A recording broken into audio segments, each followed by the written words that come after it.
No, if you want to go ahead and talk about the change, we Okay. can do that. I would like to propose that we remove the public hearing. Okay, I think, yeah, Ms. Ferguson, Oh, she's not here to. yes, she is. I'm right here. Okay, we're sorry. I was helping. If I may, I believe that unfortunately, I didn't receive the email information until about 15 minutes ago. It was sent to the incorrect email address for me. But I was able to review very quickly. And while I understand some question about the heading on the public notice, all information in the notices were correct. And according to the amended Town Code, Article 3, Chapter 17, Section 17.6.210, application for minor subdivision. This is ordinance 2018-03. Let me see here. Sorry, apologies.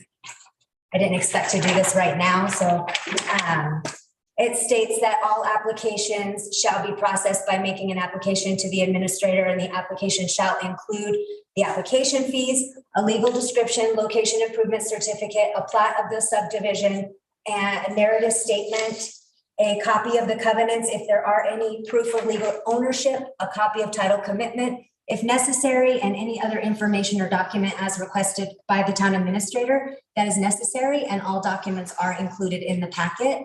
The actual public hearing process and decision on the public hearing application is made by the Board of Trustees, and all publications and required notices were provided in the newspaper and to the Board of Trustees. My question is, when did you determine that it was a minor subdivision? That's the part of the ordinance that I feel like has not been completed. It was prior, I knew it was a minor subdivision. It went through the application as a boundary adjustment initially. Honestly, the only thing I can tell you is that I processed it that way because I processed it when I had COVID, and right when I was leaving with COVID, and our deputy clerk did the publications and notices for me, and that was the error in publication. But all information was appropriate, and it is a boundary adjustment based on, or I'm sorry, a minor subdivision, not a boundary adjustment, based on the fact that they are subdividing one lot into two. So here is my point, is that we don't have any of your affirmation that they met all of the provisions of that part of the ordinance. That is in the packet. Also, it's in the packet is the special review application, not all the things that are in the ordinance, which I don't have in front of me. So I just feel like we have not been given your in writing that you did decide it could be a minor subdivision. We're only being asked to talk about making a lot smaller, but I don't see where we have the minor subdivision requirements in the ordinance. And I don't have any of that in front of me, what you just read, but the ordinance requires you to put in writing that you did approve that minor subdivision. Correct, and it says that it has to be in writing and provided to the landowners, and it was provided in writing via an email. But typically, never have we ever been required to provide every piece of documentation that shows. All we've ever been required to provide in a public hearing is a notice to the board that all of the provisions were met, and that is in the packet. There was a request prior when we tabled this at the last time we took it off, that the public hearing notice be included. That was the only request that was made, and that public hearing notice is included in the packet. Well, I beg to differ. I feel like we need to know that you approved it as a subdivision because many other things have to be done in addition to and outside of the form that we've been provided, fire, things like that. So I'm just going to beg to differ. And therefore, I'm going to vote against this because I don't feel like due process has been provided. But that my whole point was to take it off the agenda. Right. And I guess I still would ask that it be taken off the agenda so we can you can vote me down. So it would be, you would ask for a motion to accept the agenda with the removal of the public hearing. Correct. And I'll say that right now. Okay. Right. I move to I'm sorry. Sorry to interrupt, if I may. Oh, sure, Mr. Conklin. Sorry, I'm just catching up here on what's going on. But is the proposed amendment to the agenda to continue the public hearing on the Davis minor subdivision to the next meeting? Is it to continue that public hearing? At this point, I had not, well, let me put it this way. It could be continued, in my opinion, if I had the written statement from the administrator that she had approved the minor subdivision as required by ordinance. And the reason I ask is just for a noticing purpose. If you can, public hearings continued, then there could be it could be reviewed at the next meeting, and whatever packet materials are being requested could, there's an opportunity to then include those if that's what the board wishes. So from a procedural standpoint, my recommendation, if that's the way you would like to go, would be to continue the public hearing to the, I guess a motion to approve the agenda with a continuation of the public hearing to April 12th, or you can approve the agenda as written, and that you could also make a motion to continue the public hearing when we get to that item on the agenda. If I just want to give you a couple of options on that, if that's Thank you. All right, which way you want to go? Well, I will go with, I would like to move to approve the agenda with a continuation of the public hearing to the April 12th? Yeah. April 12th meeting. Okay. Do I have a second? So I think that would be the 14th. Sorry. Oh, April. thank you. 14th. All right, do I have a second? I'll second it. All right, discussion from the board.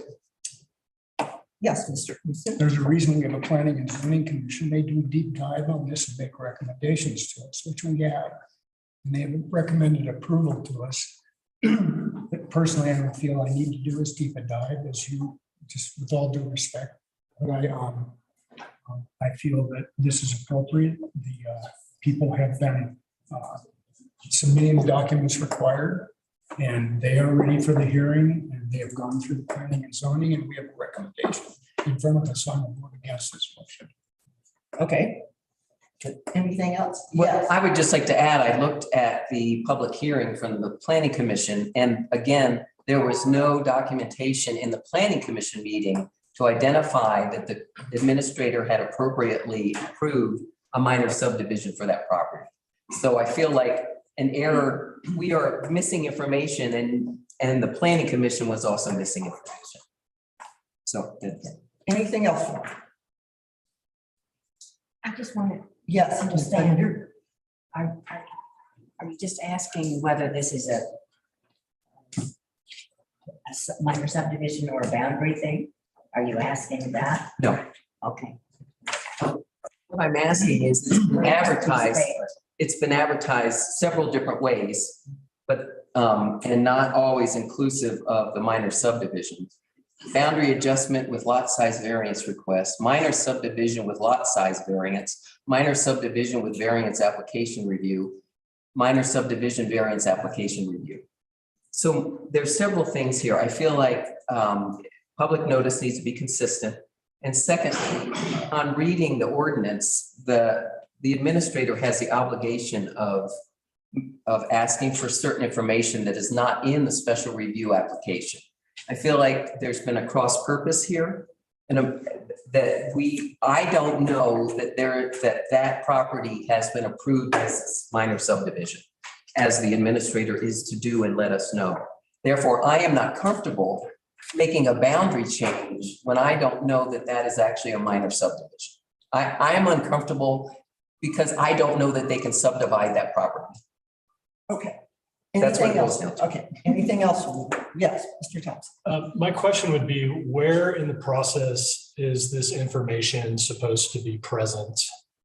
The documentation that Trustee Smith is requesting. Ms. Ferguson? Nowhere. The ordinance says it's my requirement to provide them notice that that my recommendation is approval.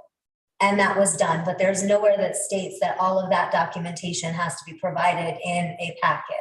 Also, Planning Commission doesn't review a minor subdivision. Planning Commission reviews the variance. So that's also the differentiating factor between the planning commission review.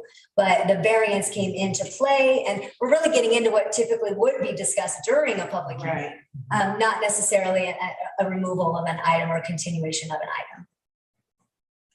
So in the direction of the variance, it is the determination of the town administrator as to whether the variance meets the requirements. Whether or not the minor subdivision meets the requirements, variance has to go through the a plan review and then a board of trustees of final approval. It's a recommendation from commission and then a board of trustees final approval. But again, what I would state is that in my opinion, the applicant is being penalized for something that a trustee is requesting that has never been a required document under any other public hearing, whether provided by myself in the administrative position or any other administrator prior. And so I'm happy to oblige and include all supporting document if that's the majority of the board's wishes moving forward, but I would request that the board consider the applicant's application and the fact that, yes, it meets the requirement for a minor subdivision. All access from in-house street access. There's no crossing of other property lines. There's no issues with their any other utility, all of those things. But again, I do think we're getting a little bit into fuzzy ground. I would leave that for Jeff, but discussing things that would be under the public hearing. Okay, anything else? All right. All in favor? I wanted to say, I'm hidden behind the podium here. Yeah, it's really. All right, I do want to make a stipulation. We are adhering to the 3-minute rule tonight.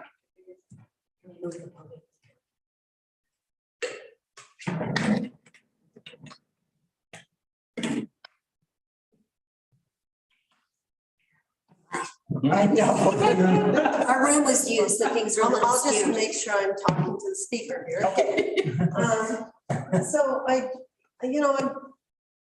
think procedurally, there have been some issues around this whole process. And the first one, I keep hearing the clerk say that the variance is considered by the planning commission. That is absolutely not true. In our code and in state statute, variances are considered by the zoning board of adjustment. The planning commission would consider a subdivision, for instance, but variances are considered by the zoning board of adjustment. It's in our code. I know there's some confusion on some of the forms, but forms are not the law. The forms like the variance special review request, and this should have been sorted out long ago. But the thing is, I'm still hearing that it's the appropriate way to proceed, and it is not. I was willing to overlook that, but I think with this noticing, all the different notices I'm seeing out there bother me. I also want to point out there's more than just one ordinance, 17, which Corinne was citing. There's several ordinances that have to do with that minor subdivision. And how can you possibly have determined that all the things are correct when 17.6.220, number 3, says all structures on proposed parcels do not exceed the maximum coverage area allowed. If you remember in the last meeting, I told you that no longer exists in our code because there was a mistake. Why hasn't the clerk brought this to your attention? I don't think the laws are being looked at very carefully. And one last thing, the last subdivision that was done in-house by the clerk was the St. John Wayne subdivision. And there's some severe problems around that subdivision that you don't realize. The zoning it never should have been allowed with that zoning without changing the zoning. And I'm not saying that applies to this, but don't just trust everything that's being put in front of you as correct, because it might not be. I think this deserves a deeper look. You cannot trust that she's doing everything correctly because it didn't happen with the St. John Wayne, and there's some issues there that need some correction. Thank you. Thank you. All right, anything else from the public? All right, seeing none. We have a motion on the table to approve the agenda with a continuance on the public hearing. Are you ready to vote? All right, all in favor? Aye. Opposed? Nay. All right, that motion fails. Then can I get an approval of the agenda as it is written? Madam Mayor, I'd like to make a motion to approve the agenda, but with some changes. One of the other trustees and I again plan on leaving at 9:30 Right. tonight, which would mean that our quorum, we would no longer have a quorum Correct. to conduct business. So I'm wanting to make sure that the board is aware of it. We should go after the most important items in that order rather than, like if the reports can wait, consent agenda can wait, recognition of visitors and guests can wait, and get right to new business and unfinished business. So I also have a question about the executive session because it's really important that that be conducted. And I don't want to see us going into this executive session at 9:15. Okay. So I'm a little concerned about that also. So I wanted to put that out for discussion and see what other board members think. Did I- The board discussed first. It's really Oh, I'm sorry. Oh, it's just- Oh, I'm Oh, sorry. you can't. I speak softly sometimes. Was it me or? No, it was you, but just for clarification, did you say guests? You want to put Yes. Yes. Visitors and guests, I was gonna put back after we did the executive session. Well, unfortunately, we have people here from Public You're Works. not Oh, under. right. Okay, I just want that. Yeah. Okay. Yeah, No, the recognition of visitors and guests, I know we have an opportunity to meet staff and that stays in the beginning because that's really important. So thanks for bringing that up. okay, So maybe I could make a specific motion. sure, make a specific Okay. motion. I'd like to move that we modify the agenda and that we have the consent agenda moved to the end of business, the mayor's report to the end of business. The attorney report and staff reports are already there near the end. I'd like to set a hard start to the executive session at 8:30 and then follow the agenda as posted.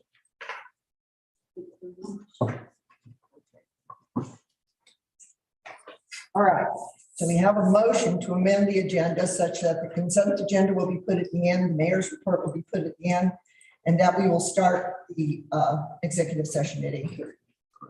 Discussion from the board? Okay, discussion from the public?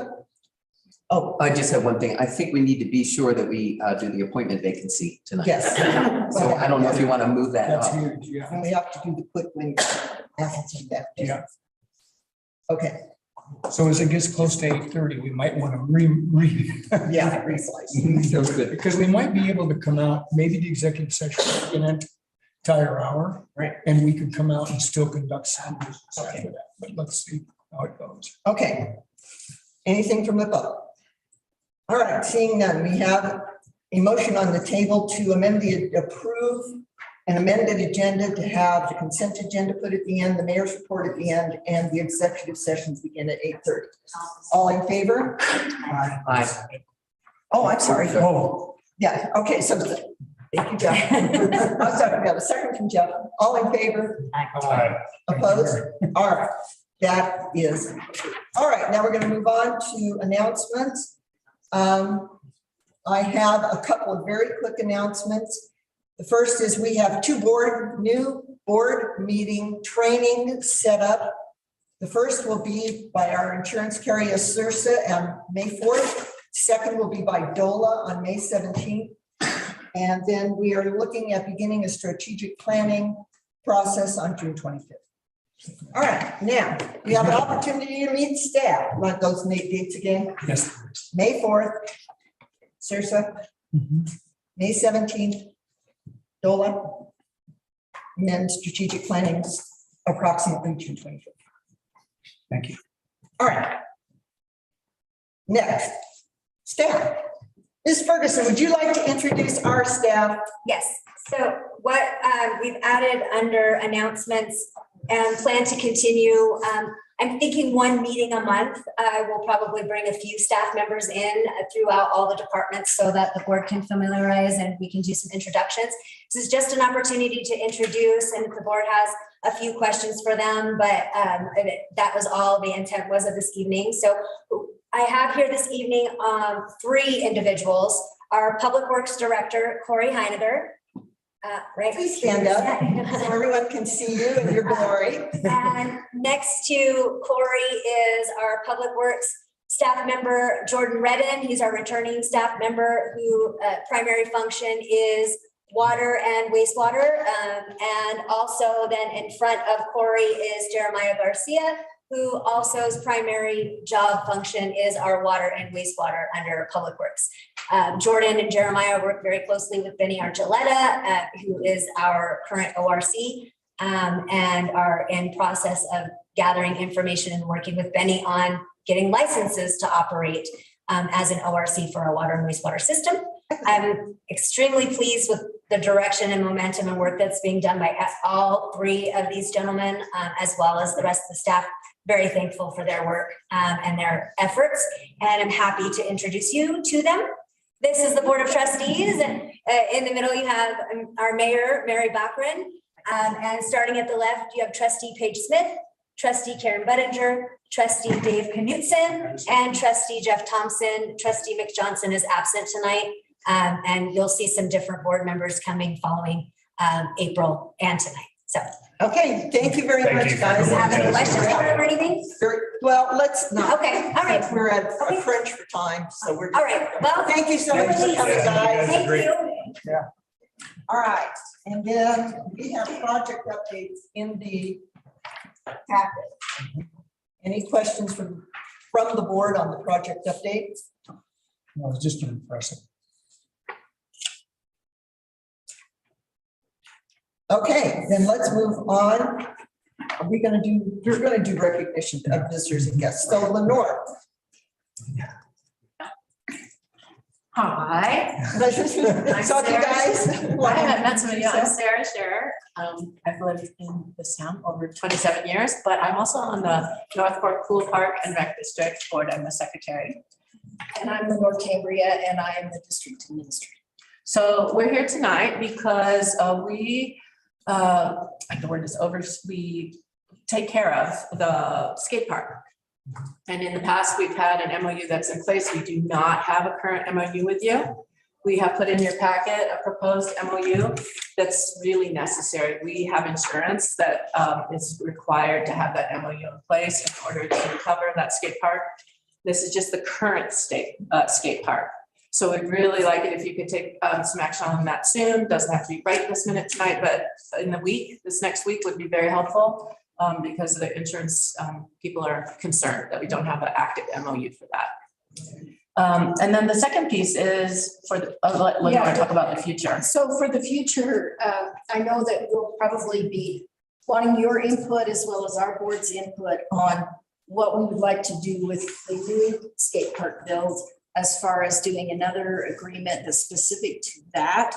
This agreement that I made a copy of is just for the existing skate park area. So as we get moving forward with the new one, we need to have some more specifics on who does what, who's responsible for what in that new skate park build. And also, I think that there might be some time sensitivity on that because there is a grant that needs to be signed for the Tony Hawk Foundation. And I don't know the deadline on that. ASAP. ASAP. So we'd like to talk about what we want to do with that if we're talking about grant administration or as it pertains to the new build. So we then do have your draft agreement in front of us. Just for That's the the existing. So skate there's two issues. One is the This is for existing. the existing. Yeah. All right. And so then that's- this, One is to keep insurance going. and maybe Jay will talk about it later, but in order to keep the grant active and alive for the Tony Hawk Foundation, that has to take some action. If we are going to be involved in that piece, we need further discussion about grant administration time and how that's going to look if we're combining that with your master plan. Okay. And Ms. Ferguson, you have something to say? That's all I was going Okay. to add was that piece that under previous administrator had decided that the skate park maintenance and the grant administration for our recreational areas was going to be taken in-house. And so that's why there was a lapse in contract. And through conversations, we had discussions about renewing that effort and keeping the Pool Park and Recreational District involved in the maintenance and upkeep of our skate park and recreational areas, because that's their area of expertise, as well as continuing to work with them in administering grants, such as the grant that they did for the tennis courts, which is of course town-owned property, but is leased to the Pool Park and Rec District under their grant. That was part of our grant agreement. And it was my intention at the board's will to include all of those documents as supporting documents for this conversation in the next packet to be before the board. All right, great. Thank you, guys. Thank you so Thank you for your much. service. All right, look forward to seeing you again. Yes. Okay, next up on the agenda is the public hearing. So I am going to go ahead and, It's kind of difficult to hear them all the way in front in the. well, they can't be seen on Zoom if they're back. So I do want to reiterate that public comments and anyone speaking to the board, 3 minutes max. That's what the public hearing is for. Perhaps if we shut the doors, it might be a little less noise. Oh, yeah, that would help. Thank you, Corinne. Okay, all right, so I'm going to open this public hearing.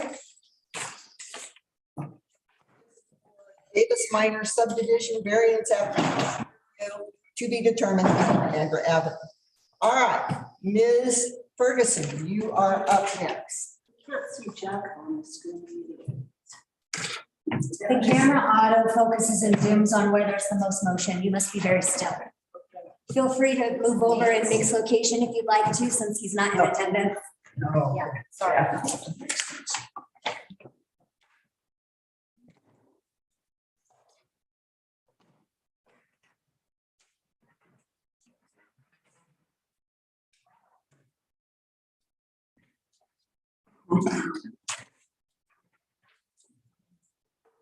All right, Ms. Ferguson.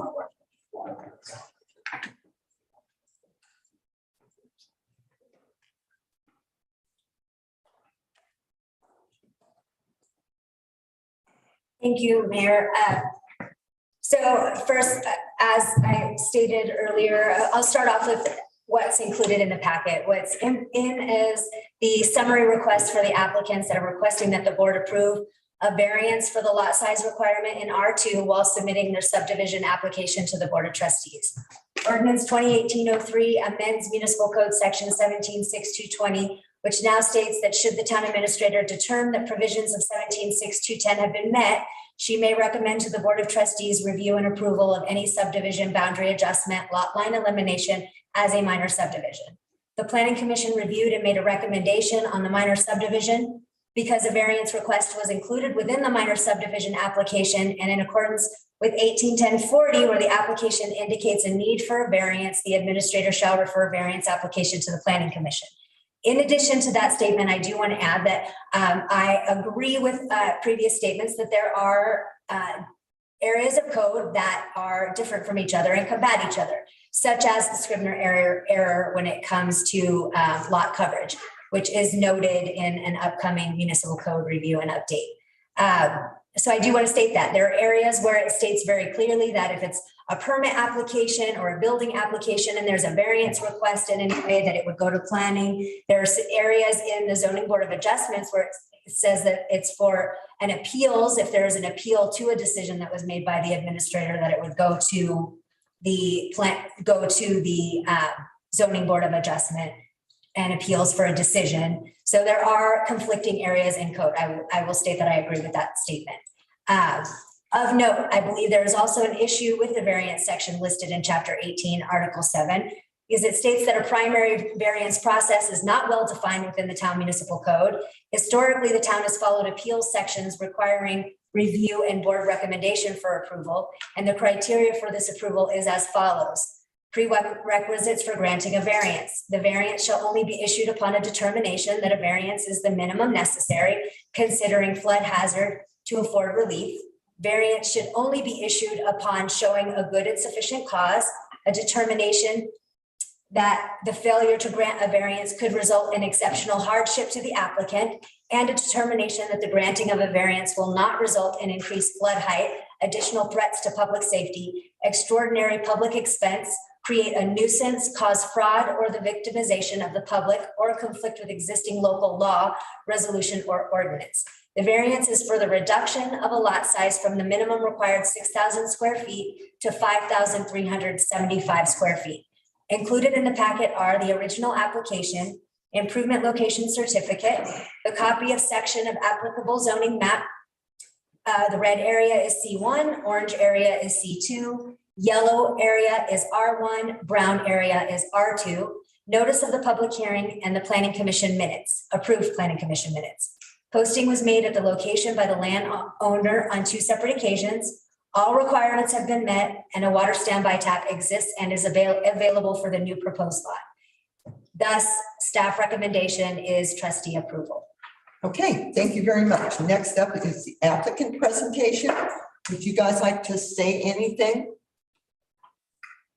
Well, all of you weren't here for the other hearing, and so we did record that whole meeting, which I'm surprised that it hasn't been heard by all of you. And there is really the only adjustment is the fact that it is a huge lot. We used to have a non-permitted well to irrigate the whole thing. It went dry. Several in town probably did when they piped the Paonia ditch, and also the Deliverance orchard across the street went to a drip irrigation system. We can't afford to have the tenant or myself watering that whole lot. And there's a need for building spots in the town of Paonia. There's only one fence line that needs to be established, which Randy Wilmore itemized it on that preliminary plat. We've owned the property since, can't remember, 2004. Anyway, maybe you all have questions. Okay, yes. So as far as the Zoom people go, they cannot see our applicants at all. I know. Would it be better to just not be on camera or bring the podium back up? That it would be at your discretion, Mayor. I think we need to bring the podium back up personally so that everyone can see. What if we had the podium? You can put it over by the kitchen. Yeah. What if we? It can be facing us and. And was the. Yeah. So Corinne, what about putting the podium over here?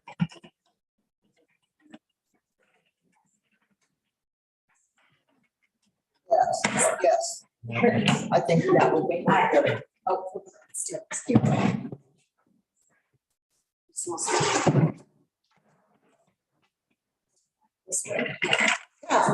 Yeah, that works. All right. Could you please come to the podium? Thank you so much.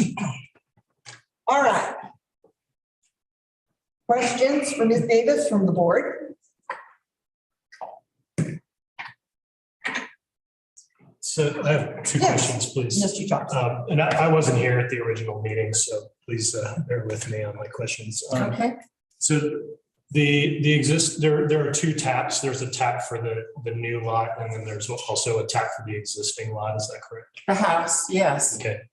And my other question is, if the new boundary were to be established, how much space between the existing house and the boundary is there? There would be 6 feet, which is a requirement, the setback, and there would also be the setback on the lot for anything that's built there. Okay. Those are my questions. Thank All you. right, thank you. Anything else from the board? Yeah. Yeah, Mr. Page. My question was also about the setbacks, because I'm concerned about the size of house that could be built on something that small. Is it 6 feet on each side, is what we're understanding? So essentially you would have 31 feet in Right. width, if you want to go that way. Okay. The gentleman that was here when we had the other notice Right. said that because of the size of that lot, it would be available for a 2,700 square foot house, which I would never Yeah. imagine that somebody would put. But with the consideration that, you know, water's real expensive and real valuable right now, I think that more and more people are probably going away from having so much on or so forth watered. Because, David, when we first got the standby tap, we were paying $14 a month for a standby tap. We used no water. It's $40 a month now.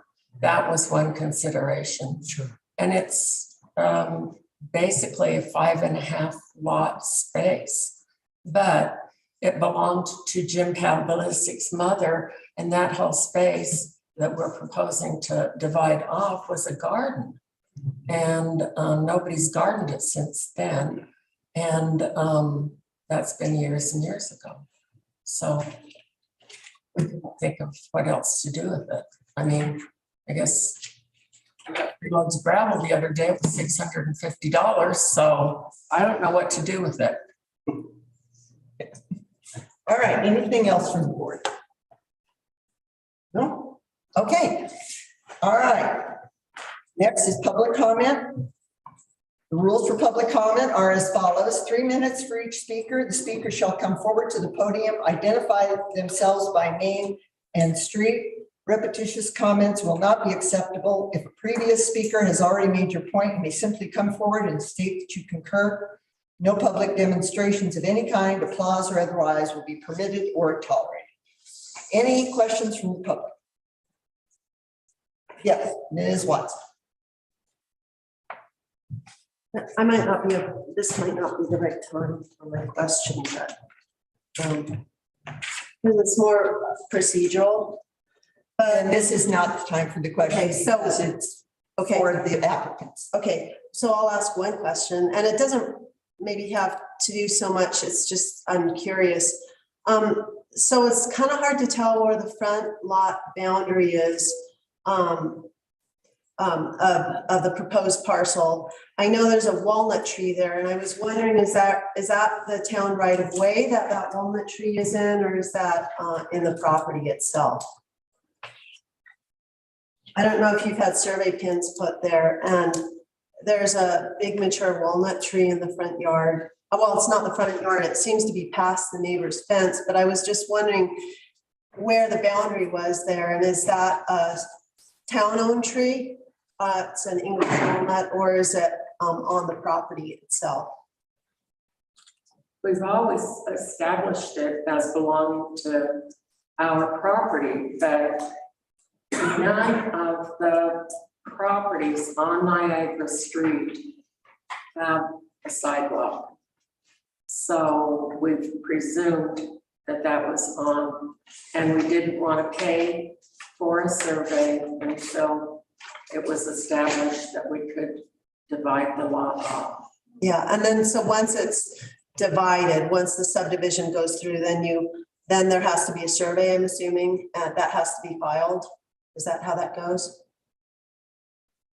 That's what I was understanding, that we would go through the public hearing first. Yeah, And then if there were no objections to that split, then we would go through the survey. okay. So can I hear our administrator say that, or is that something that's a requirement in the process?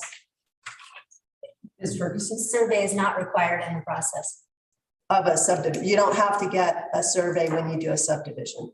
You don't have to provide a survey when you're doing your application for a minor. You have to do the Yes, lot. I understand that, but when this, as it finalizes, do you do a survey before the final plat can be recorded? Yes. They'll have to do a survey, not the town.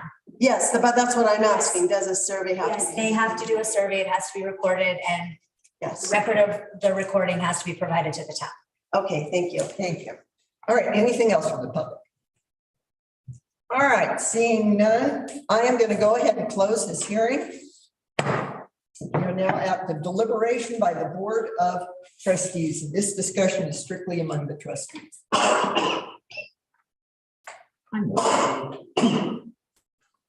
Okay, I second. all right, further discussion. Did you get that? So did everyone hear that? So Karen? Karen moved to approve the minor subdivision. Dave Second. seconded it. Okay. Yes, Ms. Ferguson. Please also include, whether it's a separate motion, the variance request for the lot size. Thank you. The minor subdivision with the variance for the lot. Right. I move that be approved. All right, minor subdivision with the variance for the lot. Do you agree, Mr. Yes. Knudsen? All right, any further discussion from the board? All right, seeing none. All in favor? Aye. In favor or not? Down here. Aye. Opposed? Nay. All right, that motion passes. Thank you very much for coming, and you have your variance and minor subdivision. All right, let's move on to new business. Next up is board consideration and possible action regarding the Haas water line located on Delta Avenue. So this has been a point of contention for quite some time. And yes, Mr. Knudsen? The citizen asked me for a copy of a email that was given to the board by another citizen, and so I dropped that copy off today. And Okay. she said that she was looking for more information. So this is hearsay, but she said she was looking for more information and wanted to come back with more materials. And so she wasn't planning on coming tonight. So I'd like to move that this be continued. Okay, do we have a second? I'll second that. Any further discussion from the board? All right, seeing none, anything from the public? All right, seeing none. Actually, could I ask something? When this is continued, I'd like to make it possible for the map that was included in the packet to be projected. Yeah. If we continue to Or have that. put it up on the screen, Well, because Either we way, can't- again, we can't. right, some way so that everyone can see it and we Okay. could actually point if we needed to. Okay. Thank you. All right, so we have a motion and a second, all in favor? Aye. Opposed? All right, and so I'm assuming we are continuing it, not to date certain, but we are continuing it until the applicant Wants to come in. Okay, all right, moving on, Colorado Department of Health and Environment, quick grant review. This was sent to the board members. There are also some paper copies running around. This outlines, so the grant total is $4,990. There's no match, there's no in-kind. Total staff time was determined to be 15 hours. The due date is 4/1/22. In conversations with CPHE over the last 2 weeks, they have a pot of money that they would like to expend so that they can have more grant funds down the road. They would like us to apply in our grant for 2 pieces. The first piece would buy 5 trees, replacement on Grand Avenue and for Arbor Day. And then phase 2 would be the rest of the trees, which total 21 in total. And that would be out through the rest of the year. Or through, well, from August 15th to September 15th. And we would invoice CDPHE in 2 groups as well. So any questions on the grant? Madam Mayor, may I make a comment? Yes, please. I just share with the trustees and the public that the Paonia Tree Board has been in collaborating with the town and has identified the locations of the first 5 trees that are in phase 1 of the grant. And so that planning work has already been done, and the work is kind of waiting on the approval of the grant to get ready to go. Yeah, and the grant should be approved by April 24th. So, all right, any other questions?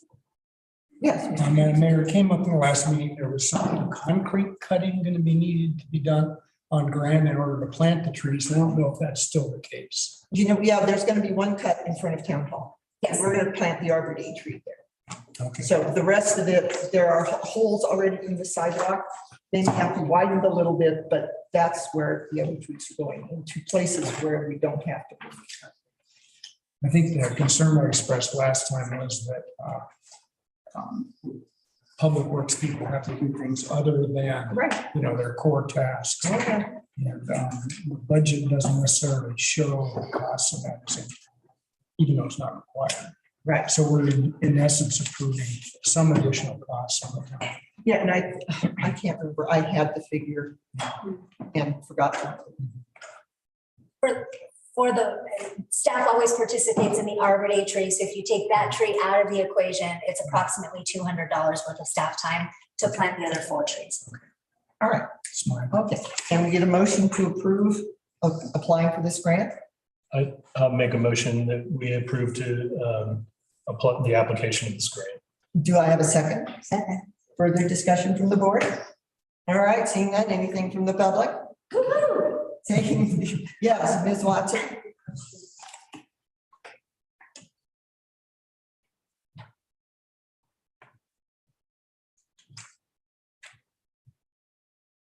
I was just wondering about, you're talking about mulch. But when you do plantings, I know in some towns we see like an iron grate that kind of protects the soil around the tree. So you're talking about mulch, but I mean, I don't know, are things like that included in the cost of it? The mulch is included, the root barriers are included as well. Okay, And the surface material, the weed barrier, that's all included in the cost of this grant. like an iron grate kind No, of thing? no, Like, that is- you know, when they put, they No, just it's to weed protect the barrier, roots. so it's weed people don't barrier walk and on it. mulch. Okay, all right. It just seems like it would be safer if you didn't have a drop off or something into, because the sidewalks are rather narrow. You No, know, actually, they're quite wide. well, they're wide, but the right of way strip is actually quite narrow. It's not like we have a tree strip downtown. So I'm just thinking, ankle twisting, risk. It might be wise to do like one of those iron grates that are inset in the, so it's at the same level of, and I'd like you to consider that. Thank you. Thank you. All right. Anything else? All right, seeing none, all in favor of applying for the Quick Win grant, say aye. Aye. Opposed? All right, that motion carries. All right, let's move on to resolution 02-2022, the Board of Trustees resignation procedures. That was included in the packet. Do you have anything that you would like to say about that as well, Mr. Conklin? Hi, everyone. Thank you. The resolution I prepared, I tried to make it consistent with the discussion at our last Board of Trustees meeting. Basically to require that when there is a vacancy on the board, that at the next regular meeting, that the board will adopt a resolution declaring that there is a vacancy and then setting forth the effective date of it and the procedure by which the board would like to try to fill that vacancy. As we discussed at the last meeting, there's the board needs to either appoint a replacement or call a special election within 60 days of the effective date of the vacancy. There's also a procedure in here just to make clear, you know, when a vacancy will occur. I know there was some question and wanting of some additional assurance that if somebody verbally declared that they were resigning, that was in fact what they intended and desired to do. So built into this is that requirement that if you are going to verbally declare your resignation, there's kind of I guess what I'd call a cooling off period. So it gives you an opportunity to either confirm or not confirm in writing. And if you fail to confirm in writing that you're resigning, then it would be deemed effective 7 days after that verbal notice. So in any event, that was more or less what we had discussed at the last meeting. I've made a few word tweaks just to, you know, as I said, I think I said in the last meeting, oftentimes it's hard to do these things on the fly, put this language together precisely. And so I'm hopeful what's in front of you in this resolution is that more precise and accurate language with these procedures. Okay, thank you, Mr. Conklin. Questions from the board? Any discussion? Comment. I think he did a good job with a very wide-ranging discussion we had last Yeah. time to help Yeah. bring some clarity to it, and I want to thank him for his work. Okay, comments from the public? Yes, Ms. Watson. I should put over there. Trying to get you exercise. Just take out the duck, the tree. So I do appreciate this resolution, but I would like you to consider, instead of saying 7 days, if you would make it at the next regular meeting. Because truly, this is a board decision. When someone resigns, I know you're never going to say, no, you can't resign, but technically you follow laws, you follow the town ordinances. Robert's Rules of Order is a law that you've adopted, that you follow when you hold meetings. And resignations are called requests to be excused from duty. And it's something that the resigning member puts before the board. You know, they could be on other committees or just that someone people have elected. And it's a process that I believe, if you look at Robert's Rules, is a board decision. There's a motion is made, there's debate, and then there's a board decision that comes out of it, and that's the official resignation. And there's no and I believe that at that point, they are officially resigned.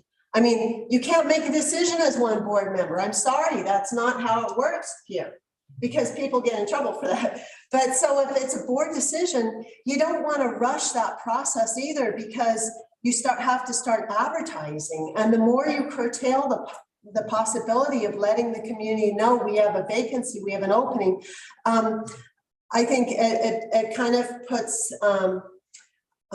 it kind of reduces the chance for people to hear the word and put their names in. So I think you would be, I mean, I don't think this is a legal thing. I think it's more of a parliamentarian you might want to discuss this with.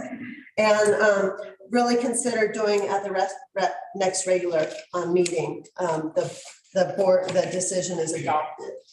And the advertisement can be put out at that time. Thank you. Thank you. All right, anything else from the public? Yeah. Sorry, I'm late to sleep. There's, I don't remember this, I think section 2, part B, maybe. It says that the letter should be sent to the town of trustees or the town administrator or the trustees. I don't think that the town administrator should have anything to do with this process aside from maybe clerical work regarding like sending out notifications of application. You should probably say the mayor and trustees in that section. Okay, thank you. All right, anything else? Yes, Ms. Joyce. In order for them to be part of a public document, which they have to do, you have to at minimum supply it to the clerk. Got it. All right. All right, anything else from the public? All right, seeing, yes, Mr. Commissioner. I think we had a couple of good ideas for modifying of this. Okay. So I'd like to make a motion that we adopt resolution 02-2022. That the time frame for resignation consideration becomes the next board meeting. And that the notification is sent to the mayor with a copy to the clerk.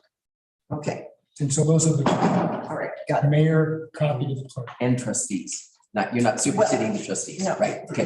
yeah. So are you saying mayor, trustees, and? Yeah. Okay. Okay. All right, do I have a second? Second, Further discussion? Yes, I wanted to ask our council, when does the time frame for the beginning start? Does it start that second meeting then? When does the 60 days kick in? Like if they resign verbally and then the next council meeting is 2 weeks later and that becomes official, is that when the 60 days start or is it when they verbally resign? Yeah, I think it would be from the date it's either received in writing or 7 days after the verbal resignation would be the effective date. So it wouldn't relate back. It would be that 7 days after the verbal resignation is announced. So then if we were to make it to the next board meeting and they resigned at the one, we're cutting a week off of that notification period. We're cutting a week off. Is that correct?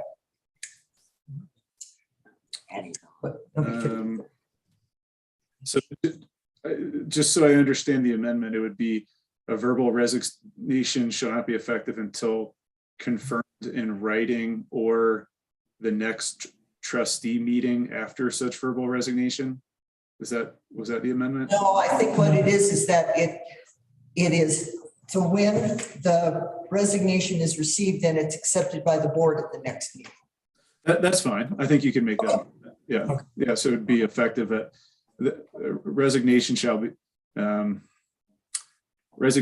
be effective at the next trustee meeting date, and that also gives the opportunity to, that information could be set forth in the resolution declaring the vacancy based on the written resignation. Yes. That's contemplated by this resolution. With that in mind, and if I'm remembering correctly what's in here, the trustees also have to have a special resolution to accept that resignation. And then that starts the 60-day clock. If we don't accept the resolution until the next meeting, if we don't accept the resignation until the next meeting, are we going to have a resolution prepared to start the 60-day clock in addition to? Oh, we wouldn't, would we? Not necessarily. Normally you wouldn't, but Not necessarily. see what I'm yeah. saying? Because otherwise we have to wait another meeting to Well, actually get a solution. I mean, I think the way this would, I guess it would be what if there was a verbal resignation within 7 days of the next trustee meeting, then that 7 days would go past that meeting. So then it would be the meeting after that, potentially. In the event that were to happen, I think that would still be fine. I think we could, if through our local rule, this policy that we're saying that the effective date is when that resolution is, that effective date would be the next trustee meeting following these periods, and we can recite that in the resolution declaring the vacancy. I think that works. Yes. But it would be 4 weeks. Big deal. No, I just want to make that clear, that if you wait for one meeting to accept the resignation, then it'll be the next meeting that we have the resolution that starts the 60-day clock. Well, not necessarily. Or would we have the resolution ready? If we have a I mean, resolution. I frankly think that the cleanest way to do this is that the effective date is the date that it is submitted in writing, or 7 days after the verbal declaration. Or get rid of the 7 days. It could be 24 hours after that if you want a shorter period of time to avoid this scenario of a trustee resigning within 7 days of a trustee meeting, and that's somehow creating a problem of public notice that there might be a vacancy due to a shortened time frame from which the resolution might ultimately be adopted. Because I think that sounds the issue that you're getting at is that. What's the resolution to this? What, not to use the word, what's your, what solution? That's the word I should use. I don't understand what the solution is to this. What do we fix? I'm still trying to understand the problem. I think is the problem that if someone resigns within 7 days of the next trustee meeting, and we could still have it that the resignation is effective 7 days after oral announcement, is the problem that we wouldn't then have an opportunity to adopt a resolution for that, and that it creates a problem in terms of publication of an opportunity for appointment. Yeah, and I think the secondary thing is that. I think there's still an opportunity to address that issue through, well, I guess at the most it would be, a 2-week period. So I guess there's still, about 4 weeks in which to solicit nominees for appointment. I think it's a relatively minor problem that might be able to be resolved somewhat administratively. And I was thinking if we had like a pro forma, so we have like a resolution that's already set to go and all we have to do is fill in the Fill in the blanks. name. Yeah, and so we wouldn't That's have the to create a whole new resolution every Yeah, time. yeah, Right. That's why, absolutely. It should be inserting dates and names. and do it the same night, not wait another meeting, because we have a separate resolution here that we're approving for Tammy Meck's resignation. So what I'm suggesting is that it be done on the same meeting night. We accept a resignation and we have a pro forma resolution, put their name in, so the 60 Yeah. days starts then, Yeah. not 2 weeks from there. Right. Does that make sense? Yeah. Madam Mayor. Okay, Two things come to mind, and one is, I don't know that there's a problem with having a little extra time to fill the vacancy. And so immediately addressing it really shortens our ability time-wise to fill it. it lengthens it. We still have 60 days. But if the 60 days starts a little later, Oh. Then no, we- is that what- so Okay, I here's think the we're danger. splitting hairs, you know. No, here's the danger, Jeff, is that we almost ran into this after trustee Patterson resigned. And we couldn't find a quorum. And if it wasn't for one of the board members, Mr. Johnson, who said, I will postpone my vacation and stay, we would not have it. Because if we're missing a board member and another board member or two decides they're gone, we can't do business. So it was Okay, the other comment that I have is if we use the language of the next meeting, it seems like we're operating under the assumption that the resignation happened in the meeting. Not necessarily. So if someone resigned the day before the meeting, Right. we in effect have a little less time to fill the position. And versus the 7 days that's written in the. I'd say they have less time to change their mind, Yeah. That's right. Because we could. because the accept 7 the days was the cooling off period. Right. And do We think. Yeah. So. It's minutia. Yeah, where are we? Yeah. All right. Okay, so, I mean, Yes. I think, is this simple change that, okay, so the effective date, this is the last sentence in 2B. Okay, This, oh, actually, sorry. Upon a vacancy on the board for any reason at the next regular meeting, the board shall adopt a resolution that declares the vacancy. So the resolution is being adopted upon a vacancy. And so I think it's that vacancy is what's occurring upon a written resignation or 7 days after a verbal resignation. And so the intent would be to then present that resolution at the very next meeting to set out those timelines. However, you could say that the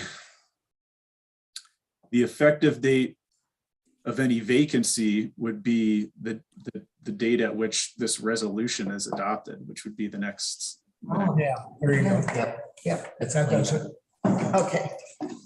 All right, Jeez. then do we need to change? Let's hope we never have to deal with this.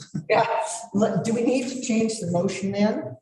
To make it the effective date is when the board accepts the resolution Of resignation. of resignation? All right, so let's see if we've got this down pat. So the motion is that the effective date of resignation would be upon acceptance of a resolution at the next board meeting and submitted.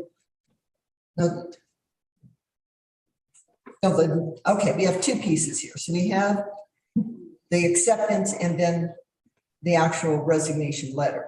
Mhm. So we have a resignation letter. So maybe we should break it into two motions. That one, the resignation letter be in writing to the mayor, the trustees, and forwarded to the clerk. Okay, I'd like to make that motion. Can we take the motions off the table? Yes, let's rescind all the motions. Who seconded it? I think I did. Okay. Okay. so I'm okay Are you okay with? Yes. Yeah, okay, so let's redo motions. Let's- So I'd like to make a motion, the letter goes to the mayor and clerk with a copy to board members. Okay, do I have a second on that? All right, any other discussion? Yes, Ms. Watts.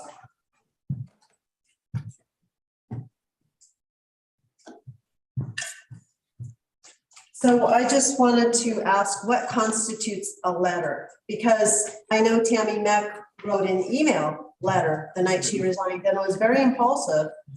Is that sufficient?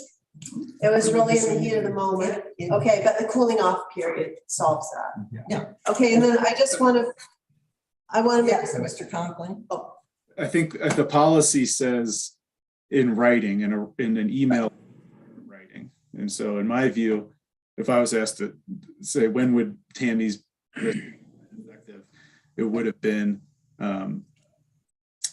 upon submitting it when she sent the email. okay, I guess just knowing the process as a trustee would maybe help you think through before you just hit send too. And then I want to make one more point, maybe for Mr. Conklin's benefit, and that is we have a newspaper locally, but it's only published once a week, and it comes out on Wednesday. So we don't have a daily paper in Paonia that things can be advertised easily, because, and if the trustees could remember that too, it takes a while to get the word out in Paonia. And even Thursday's better though, I think. Anyway, instead of Tuesday meetings, for some reason, I'm thinking Thursday is better, but yeah, because the deadline for submissions is Friday. Right, okay. Okay, thank you. All right, so we have a motion and a second to accept the resignation letter in writing and to have it sent to the mayor, the clerk, and the trustee. All in favor? Aye. Opposed? All right, that motion passes. All right, you want to do the next motion? That the effective date of the resignation will be on acceptance of the resolution at the next board. Acceptance. I'd like to make a motion that the resignation becomes effective once the resolution is adopted at the next board meeting. And this is the resolution. Right. To accept it. Yeah, okay. All right, do we have a second on that? Second. All right, so we have a motion that the resignation becomes effective when the board votes on the resolution to accept. All right, all in favor? Aye. Opposed? All right, that passes. All right, one down. If Tammy Meck is watching this, this would be a good reason why she wants to stay off. Yes. All right, no, this is good. All right, next up is the resolution acceptance of resignation and notice of vacancy. So basically, this is our resolution. So do you have anything to add to this one, Mr. Conklin? This, unmuted.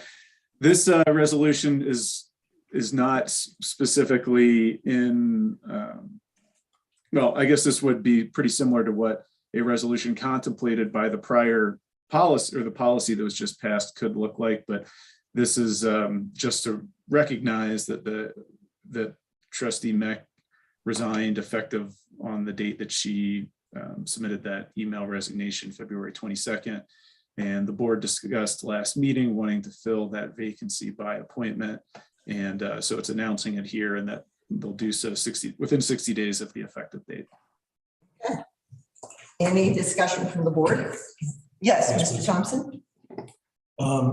With the February 22nd resignation date, that puts the deadline to fill at April 22nd. Right. And is that date, is our new board installed that same? So the current board will be appointing the interim Yeah, just for 2.5 meetings, for 2.5 meetings. or even actually 2, since we're all halfway through this one. Okay. So the new appointment would be for 2 meetings. Yes. Okay. All right. Would it be helpful in this resolution, because we are starting the 60-day clock, for this resolution to say when the 60 days is ended? To clearly, so none of us are confused, because there's, the count is, it includes weekends too. I'm just thinking, and that could be a motion just to update this, but I think the date, because of the problem we've had with the date, just for this, unusual situation. I think that date of the 60th day should be included. Okay, Because we also were supposed to say in here what we're doing, and did we say we're filling it by appointment? Yeah. Not taking it. Right, Um, to election. To election. But do we say that here? Yes, I if think you the fill by very last- appointment. But we have to say how we're gonna do it in this resolution. Yeah, There's a vacancy on the board to be filled by appointment. Is that? That, yes, says it. I'm reading it. Not later than 60 days. Okay, thank you. all right. Okay, well, do you want to make a motion to that effect with the addition of Yes. the date? I move to accept resolution 03-2022 with the addition of inclusion of the date of the 60th day. Okay. Do I have a second? Any further discussion from the board? I have a question. Yes. When the two meeting interim trustee is appointed, at the end of their term, your appointment is necessary. There will be, yes, because, and with that, the new board will then take that out. Thank you for the clarification. All right. You have a motion and a second. Any further discussion from the board? Seeing none. Anything from the public? Seeing none. All right, all in favor of having the effective date? Oh, wait. Accepting Ms. Nick's resolution, accepting resolution 303-2022, the acceptance of resignation and notice of vacancy with the addition of the date of the 60-day experience. All right, all in favor? Aye. All opposed? All right, that motion carries. All right. Next up is the Board of Trustees appointment to fill the trustee vacancy. We got letters. And I see Mr. Steck and Mr. Valentine here tonight. Stelter, I am so sorry, Mr. Stelter. So I would ask, would either of you like to address the board on this issue prior to the board making a decision? Okay, Mr. Valentine says no, Mr. Stelter says no. All right. Can we get someone to make a motion to appoint one of these two people to the board? I move that we appoint Mr. Valentine to fill the. All right, loud. I move that we appoint Mr. Valentine to fill the vacancy. All right, do I have a second? I'll second. All right, discussion from the board.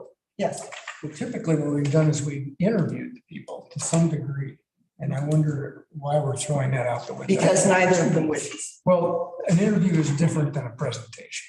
Well, We it's come up and we get to two ask them meetings. questions. Yeah, I know, It's two but you know what I'm meetings. saying? I just want to be clear. on the Okay. Process. Okay. Anything else from the board? They should be grilled. Oh, jeez. Come on, they're already going to be voted in. Yes, exactly. All right. Anything from the public? All right, we have a motion to appoint Mr. Valentine to the board for two meetings. All in favor? Aye. Opposed? All right, Mr. Valentine, come up and get your oath of office. Oh, he's going to be going into an executive session. Yes, he is. Trial by fire. I didn't know this happened tonight. Yes, of course it's gonna happen tonight. All right, as soon as One she moment. gets her oath up, we'll get you sworn in. Where are you gonna sit? Here or there? No, your choice. Well, he's off. Over camera. there, so. Oh, yeah, you're off camera. Well, you're kind of in camera here. He is now. I just want to know if I have to clean my. Okay. He won't be on camera if he's sitting over here. You kind of, he is a little, He but, is now. Right, but if he comes over here, he won't be. here we go. Yeah, you The monitor For told you. posterity's Clean sake. it up, Paige. Mr. Valentine, do you prefer an oath of office or an affirmation? I apologize, I should have asked you this ahead of time, both, but I didn't. Flip the coin. Okay. Second one. Affirmation.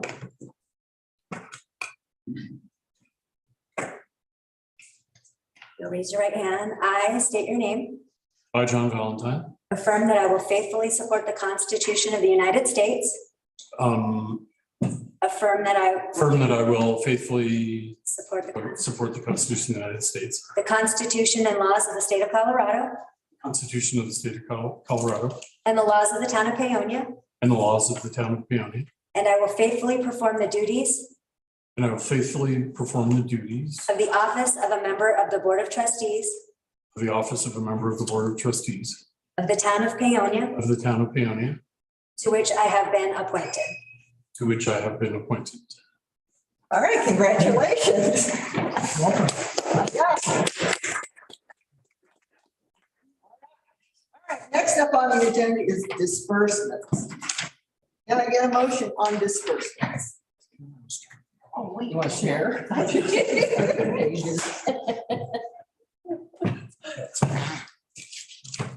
I move that we approve payment of accounts payable in the amount of $110,451.22. Transfer to some account of $100,000. Transfer to payroll of $21,189.50.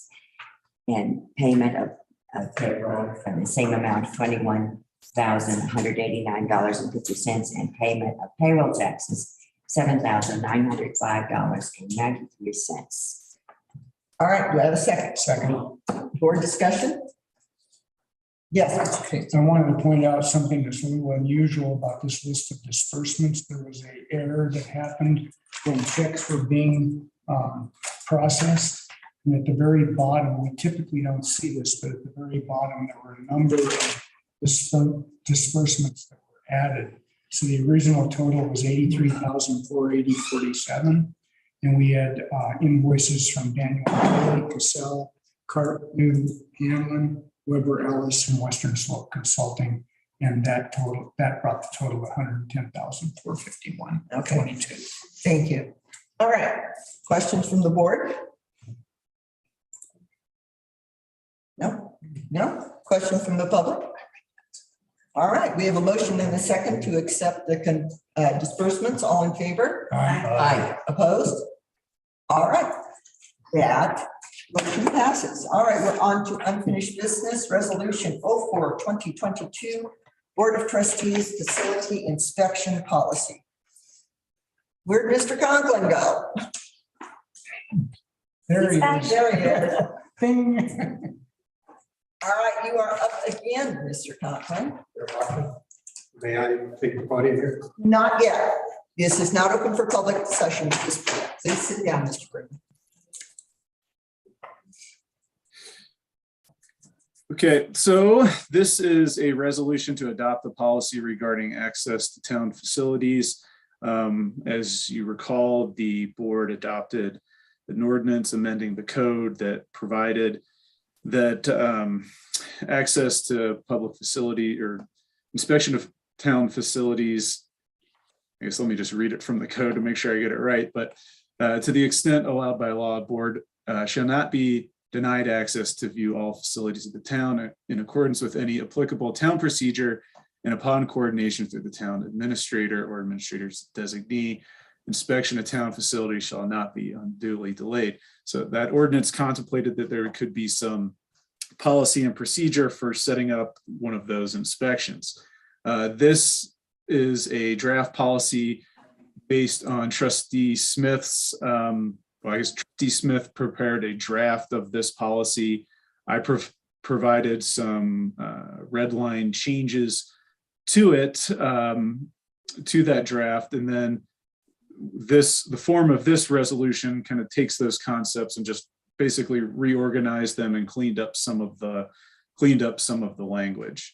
And I would frankly ask Trustee Smith to provide some of the comment on this because much of it was from her policy idea with my legal tweaking, I guess. And so my introduction to this would really turn it over to the board for more discussion as to if these are the types of inspection procedures they would like, if they would like to allow for these this policy contemplates that there'd be public access to facilities and an annual tour of the water plant. And if those are the types of things that they would like to see included in this policy or not, or if there are otherwise any questions on how this is set out. Okay, discussion from the board. Well, Yes. Let me raise my hand. So the first entries here. Hang on 1 second. Let me just get this. So that our new trustee can see it. When I wrote these drafts, I wrote it, thinking that we would have a ORC that was by contract. And now I do not know the outcome of that. We don't know if there will be a contract, or I assume there will be a contract ORC. We have because it now. We have one now. Okay, so Mr. Archuleta is under contract. Yes. Does he have a scope of work? Yes, it's through the CDPHE. I have till the 31st to complete and submit to CDPHE. It's a similar contract that EPC had. Okay, so maybe the language I wrote in here is not antiquated. So include in the scope of work for the ORC ultimately hired, maybe that needs to be changed to make it more generic. A requirement to conduct these tours. So that was probably my biggest question about that original proposal. And then again, I think it's a wonderful thing to do a public tour.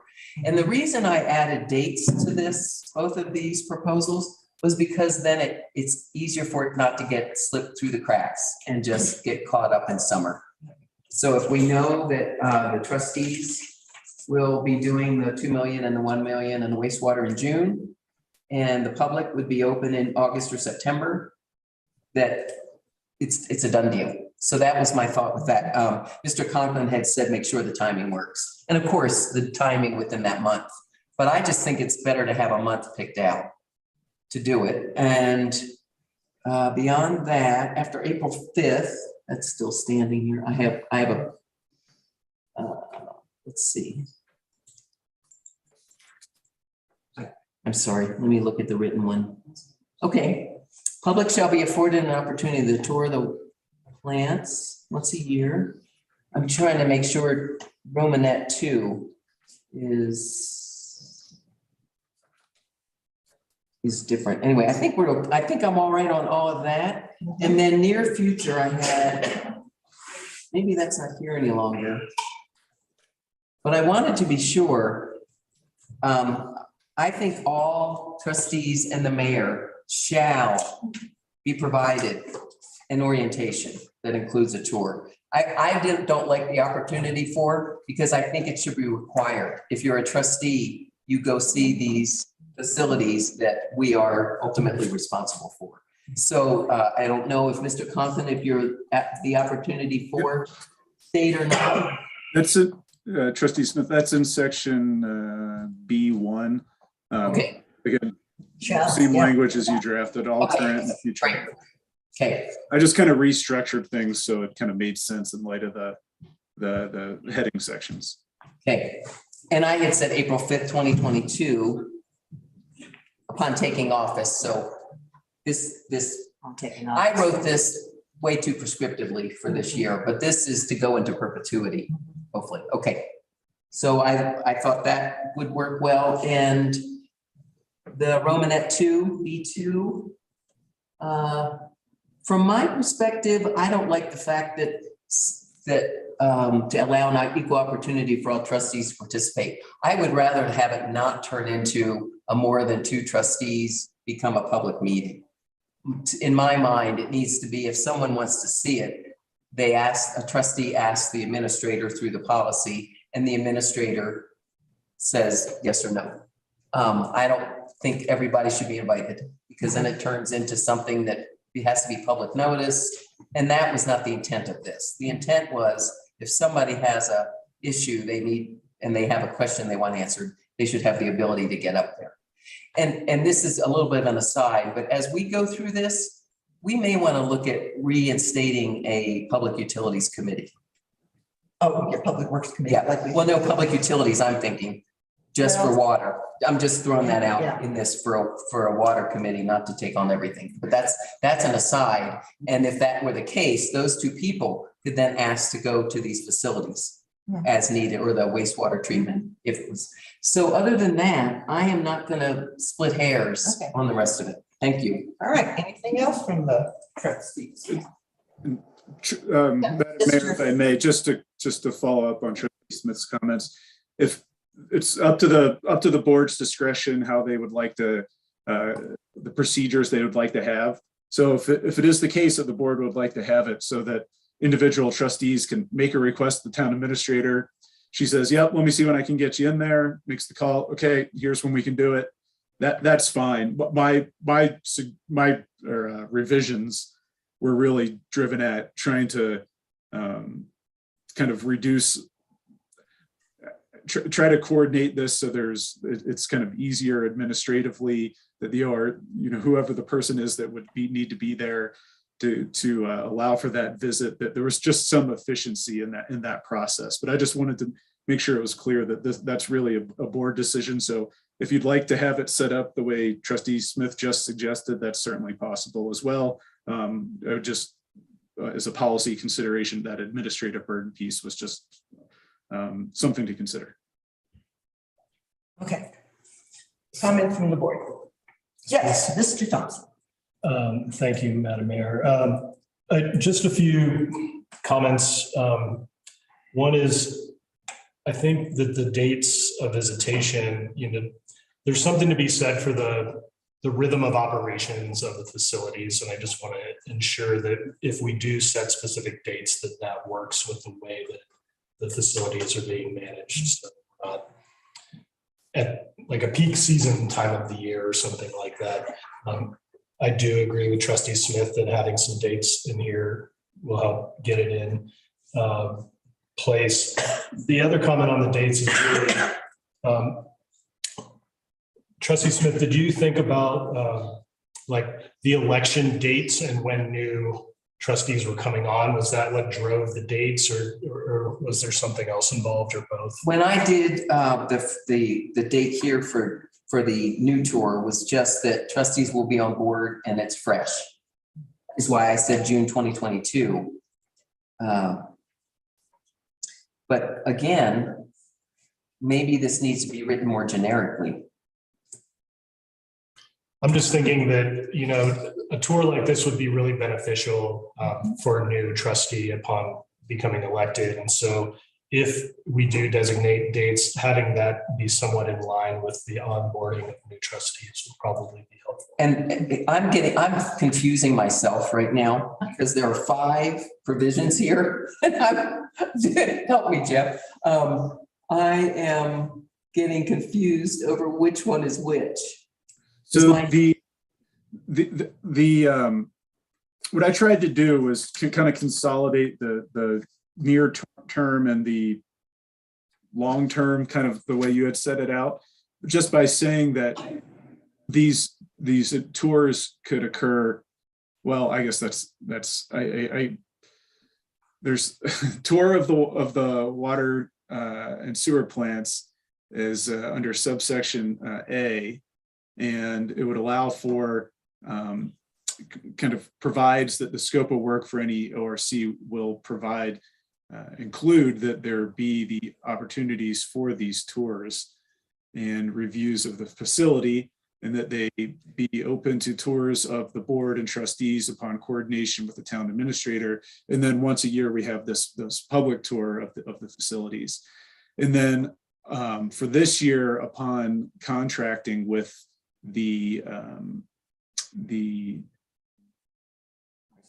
see that there would be an opportunity for a tour of the board and the mayor in June 2022, which I think was, where did that come from? That was in my first. Okay. And I'm thinking we may have too many entries here. But otherwise, I set it out so that upon taking office, that there's this orientation. And then otherwise that there be the annual tour for the tour in August and September. So I guess one thing I might suggest, at least procedurally, is that we kind of review this here tonight, and instead of trying to make a whole bunch of changes, I kind of get some consensus on what I think the trustee comments are, and I can come back with a red line or a revised draft at the next meeting the packet, there'd be one that would show red lines and one would be kind of a clean version, but we can keep working through what some of the changes might be here. Okay, And let me just add, because where we are in the election, I had said June 2022, not really thinking of the election, that probably can go out the door. Okay. And as long as after the election, well, maybe we should stick June in B. And the June of every year would be when. No, I take that back. Never mind. I think this needs some work, but yeah, it needs some wordsmithing to get it right. Sure. yeah, Mr. Thompson. Two more comments, and one is I'd request to take the abbreviations out. ORC, WS, things like that, and just write those out.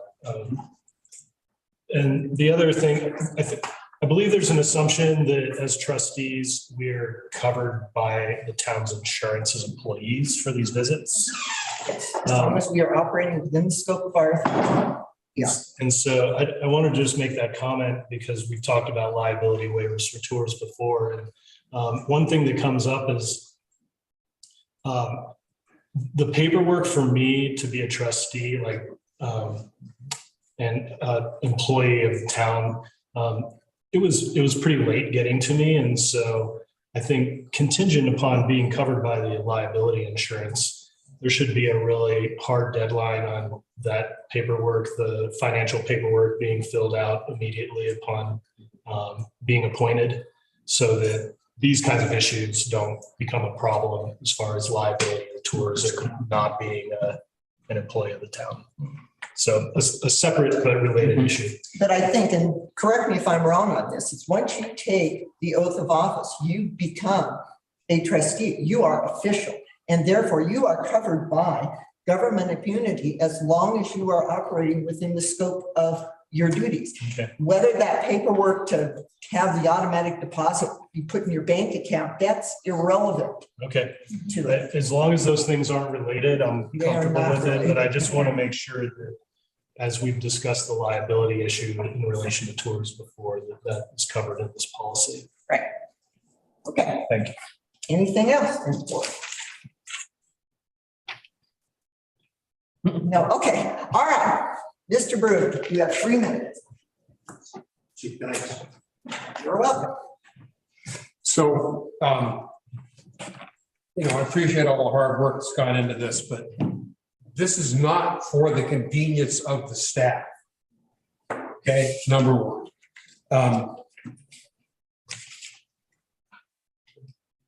You can set out rules where if you want to request a visit and you want to ask your other trustees to come along, I don't know how that's going to work with Cora. I think you've got a violation of Cora written into this right now. It should be cleared up.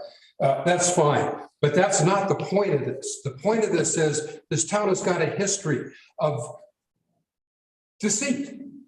It's resulted in theft. It's resulted in our facilities in a state of degradation. And this is for the right to inspect, okay? This policy has got 9 different steps I count through here where you have to wait. And then it says, won't be unduly delayed. And it's like, I think where this thing has gone wrong is, in my opinion, it's gone wrong, is it starts off with to the extent allowed by law. And nobody has even talked about what does the law say here? What limits are there by law? And I think it's the case with the wrong end of the telescope.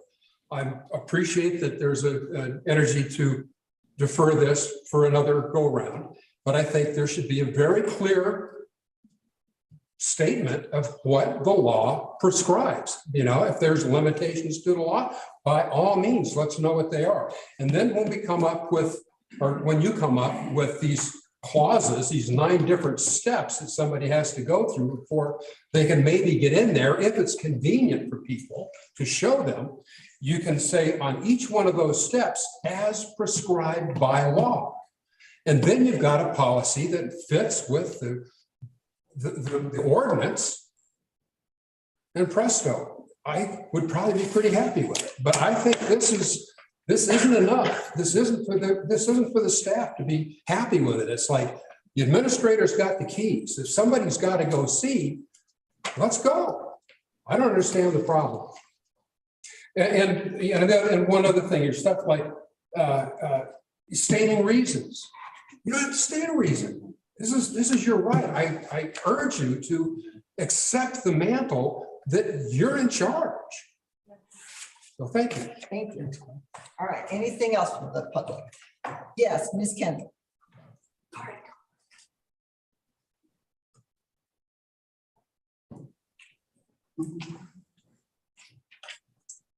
Chris Kendall, Minnesota Creek Road. I don't have a problem with it. I think though it should be when you ask, it shouldn't be when it's convenient for the staff.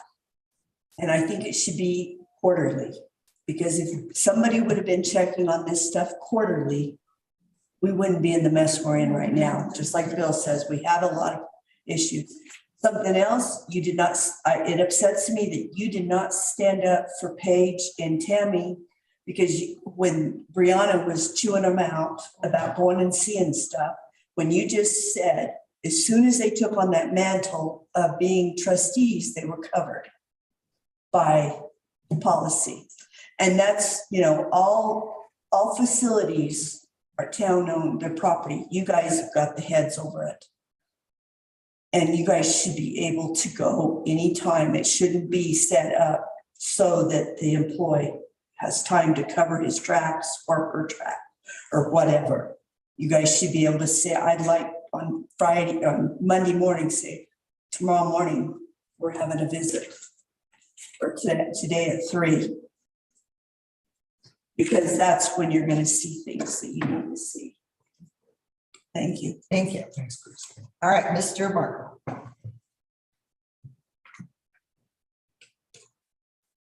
I'm gonna echo the other sentiments of inconvenience versus mismanagement, basically. The intent of this is not to be easy or be deniable by staff. It's to catch mismanagement and make sure things are being run appropriately at any time, all the time. And the way that this is written doesn't sound like the facilities are owned by the public. It sounds like what you're doing is asking permission of staff to look at something that you own, right? And I'm going to borrow Brianna Greer's comparison here. She used the scenario that you wouldn't let a plumber, what did she say? If a plumber's looking at your neighbor's house, you don't ask your plumber's permission to go see it, right? Was her point. But it's not our neighbor's house, right? It's our house. So we're the landlords, we're the owners, you guys and us. You have the right to do this, to show up and go to the water plant and see if there's a foot of water in there and everything's broken.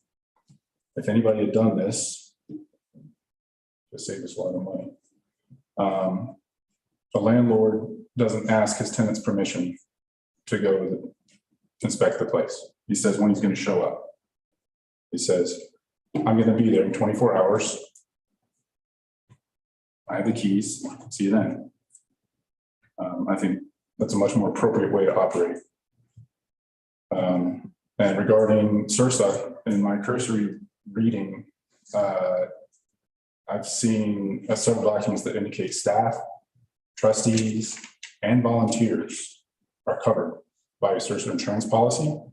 Has anybody looked into that? Yes. Okay, so when I went up there as a volunteer on the advisory water committee, I would have been covered by SRSA. No. You have to be operating under the scope. I think that would be worth asking to find out exactly what the coverage is, because For clarification, the volunteer coverage is a separate thing. You have to have a volunteer plan. You have to provide to SRSA. I'm answering the question. I was answering your question. You asked if anyone had reviewed it, so I was answering. In the future, if I'm to be interrupted in my time, the mayor to request my permission to be interrupted. For Robert's rules. Thank you. Thank you. All right. Anyone else? She's already spoken. No, I haven't. Okay, then go ahead. I have spoken, not on this side. I want to say the Water Advisory Committee is tasked by law, by our ordinance, to make investigations. So it would seem like if we have a law tasking them with investigations, our insurance should cover that. So that should be looked into. I want to say time of year is kind of interesting because so to be a little bit flexible on this would be important, and to be able to get in there in a timely manner. Seeing the water treatment plant, how it's operating when the springs are low would be very interesting to see. So it's not always just in summer when the flows are high, but it would be very interesting to see. And there's limited time periods where certain conditions happen. So it would be nice to be fairly flexible with that, because I think you could be afforded a wealth of knowledge and information. Thank you. Thank you. All right, anyone else? All right. So I guess our direction to the attorney is to bring us back a red line cop. Okay. Madam Mayor, thanks to everyone for the discussion. You know, this is really helpful to hear, and you know, I think good. So and I just want to make sure my direction is clear, though.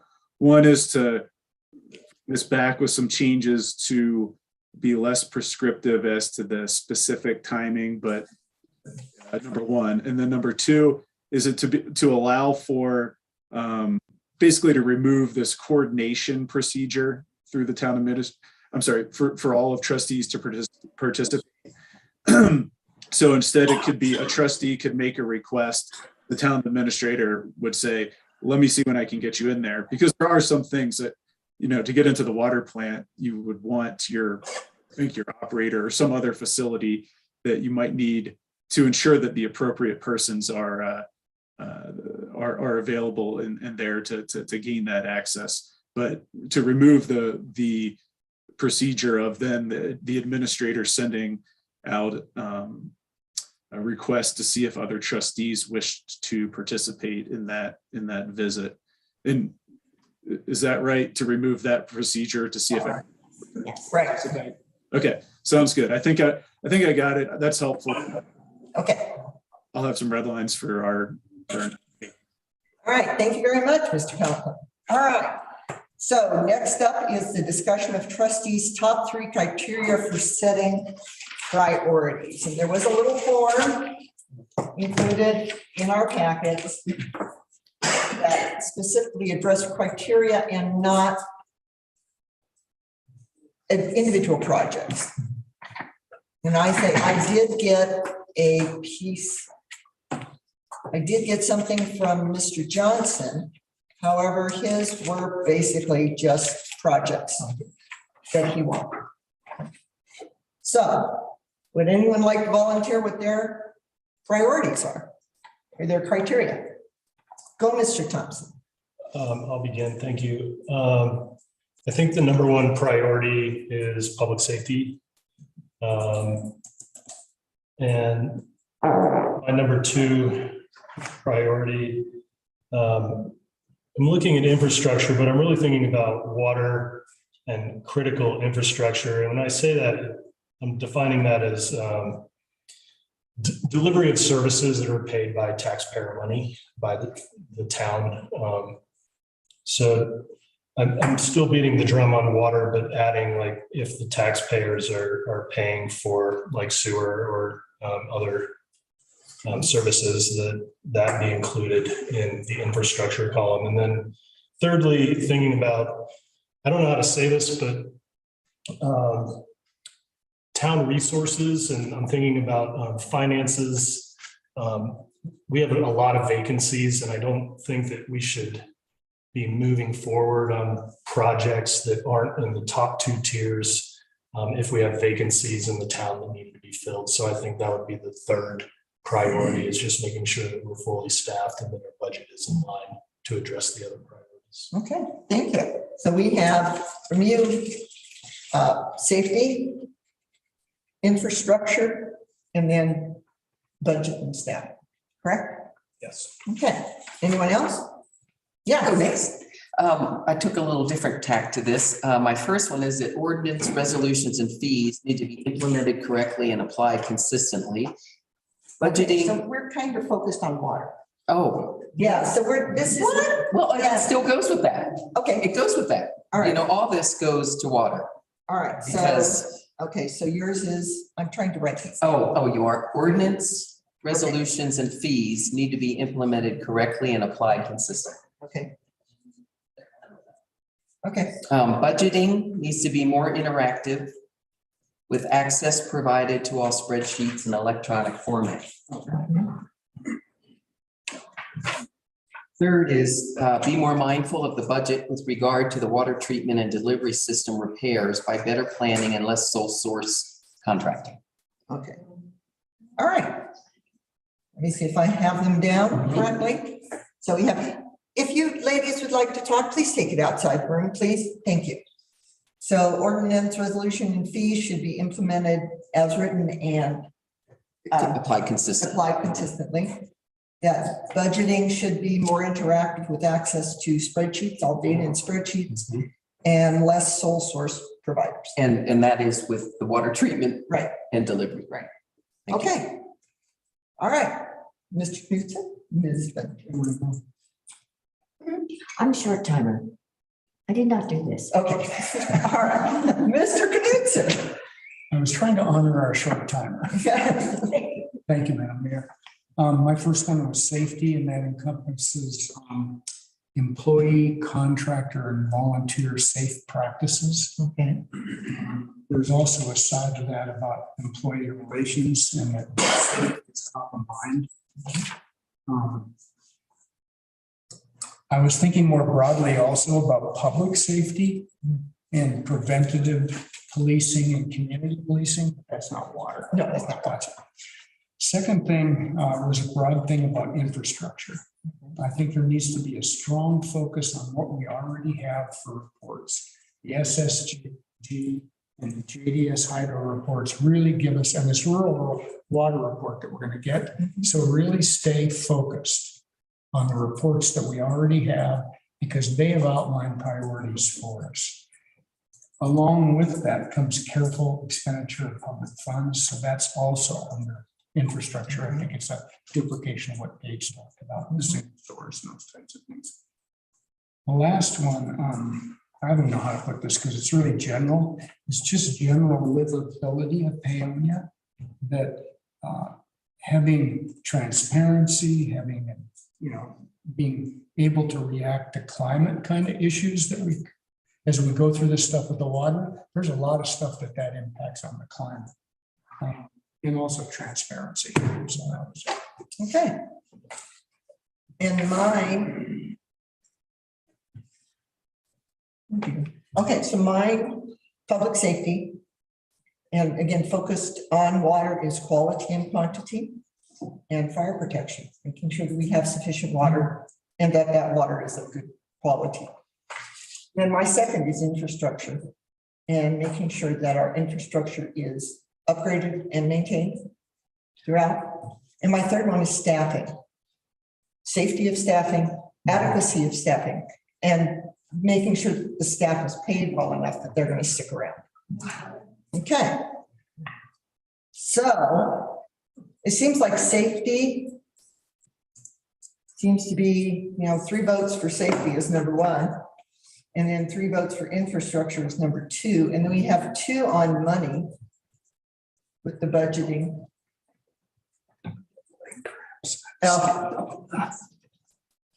Okay. Well, I'm cramping up. One of my legs is cramping, so I Okay. can't stand up. All right. And so, and I missed your third one. I didn't get it written down, Jeff. I had staff and budget. Okay, staff and budget, okay. So maybe we look at our 3 priorities as safety, infrastructure, staff, and budget.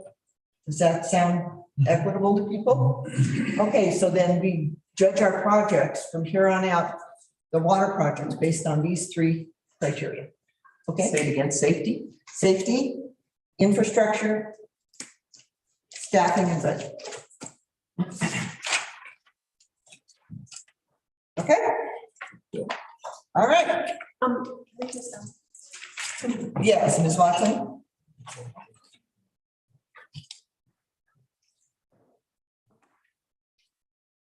So you've chosen some very general words there, but how do they get interpreted? Like, I mean, so I know you explained it, but is it going to be kind of described, or is it, are you just using single words? Because staff and budget is pretty vague in a way. Are we talking about increasing staff? Are we talking about just, I think Jeff was saying not doing projects until the staff was there?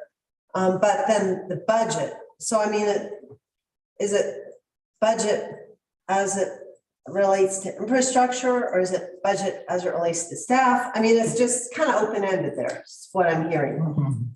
And it's pretty general. Okay, thanks. Okay, all right. Anything else? All right, so we are moving on now to the town attorney report and our executive session. You have anything to say before we move on this, Mr. Conklin? Yep, I had a couple of items just for town attorney report. One of them to get direction from the board on, as you may recall, as part of the, I guess, judgment and with Miss Clements, her wages are garnished, and the garnishments were being sent to former town attorney Bo Nerland's office, where they'd be deposited in his trust account, and then his office would turn around and write a check to the town of Paonia for those amounts. So now that I'm the town attorney and we received a check for that garnishment amount, and we can follow that same procedure, although it seems like a necessary administrative step, and my recommendation would be that the garnishments just be submitted directly to the town. And I wanted to see if that was something that the board had any direction for me on, if they would be comfortable with the garnishments being sent directly to the town, or if you wished for them to be remitted through the town attorney's office, where it has to sit in our trust account for a certain period of time and then turn around and we would write the check to the town for those amounts we received. So does somebody want to make a motion saying this is okay that Ms. Chesnick sent her check to the town administrator versus the town attorney? Is there anything in her law and the agreement with the judge that requires it to go through an attorney? Is there something? Not to my knowledge. No. Okay. How much is she sending? Do you know how much she sends? Is it still $25? It varies. Between 25, usually around, on average, $25 to $50 a pay period. And then, so we would have more opportunity to see how much is coming in at some point. Because it's added to the budget. Anyway. Well, we haven't lately seen Chesnick in the finance. I was wondering if we were still getting checks. So that answers my question. So I will make a motion that so she would directly send them. Let me back up for my motion. Her lawyer. I move that Kristen Chesnick's lawyer may send her restitution checks. It's her employer. Dang it. Okay. Yeah, I have the idea, but if you sent, I understand your motion. Yeah, the garnishment checks be submitted directly to the town. Garnishments be directly. Motion that garnishment checks be from Kristen Chesnick be submitted directly to the town. Right. Okay, you have a second. Second. Discussion? Okay, public? All right, I have a motion in a second that all garnishment checks from Ms. Chesnick go directly to the town. All in favor? Aye. Opposed? All right, that motion passes. All right, Mr. Conklin, what else did you have? Two other things. One is I'd spoken with Sam Light. He's the general counsel for CIRSA. Sam does trainings for CIRSA members at different times during the year, but oftentimes after elections. And so he goes on little tours of the western slope or other areas and gives those training sessions. And I understand that he's been to the town in the past. So I checked in with Sam on his availability following this, when the new board would be seated. And he is available to come to the town on May 4th, which is not trustee meeting date, but I wanted to confirm that date with you all. I have him reserving it. I don't have a time with him yet, but I assume it would be in the evening, maybe even moved up a little bit from our regular council or trustee meeting time to, around 5 o'clock or something like that. But does that date work? Is that okay with everyone? So, yeah. Okay, great. And then Mr. Markle, is that date work for you? I'm sorry, I wasn't paying attention. Oh, we're going to have a CIRSA training for all new board members on May 4th. Does that date work for you? Probably. Okay. it would be noticed as a work session, and it would be open for all, an open meeting of the town and for all current and new trustees. All right, great. Okay, and then the last thing is we're going to have an executive session here, and we'll have the motion coming up, and the purpose of the executive session is stated in the agenda item, but really I was asked to review the scope of the water moratorium, given some, I think, differing interpretations of that and implications of those. And so this is just really to tee up that executive session item that we'll have, and then most likely some future discussion in an open meeting. So that was just more of an announcement. Okay. I want to ask you a question. Yeah. The concern I had was when the new council is seated, they have the same opportunity to be able to hear the same advice that we're getting, because we're a board that's on our way out. Right. And I wonder about, it's a pretty critical issue. Seems like there should be a similar thing to the new board. Instead of going public, Yeah. Well, I guess we can discuss that when we come out of executive session. Sure. Yeah. All right. Okay. So the only thing I don't have is the actual wording that was in the. Mary, I just have a quick question. You're not taking anything right now. Here it is. There it is. This is not time for the public, right? I wanted to ask about the other boards with these trainings. The planning We'll commission, come out of the session zoning and board of talk about adjustment has never been invited to the. trustees. It's open to the public. I know, but it would be nice if you invited them too, because they never attend. I'd like to make a motion that we go into executive session for a conference with the town attorney for the purpose of receiving legal advice on specific legal questions under CRS section 24-6-4024B pertaining to interpretation and application to ordinance 01-2020 water tap moratorium. All right. Can I get a second? Okay. Discussion from the board? Yeah. I have a question, and I'm wondering, I don't know where this came from, why we're readdressing this, but I'm wondering if it had to do with what I asked to have moved off the agenda last time, where I said we didn't have enough background information. Would we have talked about at number 13 at the last meeting? Would we have talked about what initiated us to be revisiting the moratorium? Could I have known more had I let that discussion go on without Very any more? possibly. Yeah. Well, we need to work on this. I think I'm not happy that we're doing this in executive session. I think a lot of what we all know is going on in town, Water lines have been approved to be extended. We have not dealt with the special review of the 2 downtown buildings. That came up in an email that this was part of this. I don't believe it is.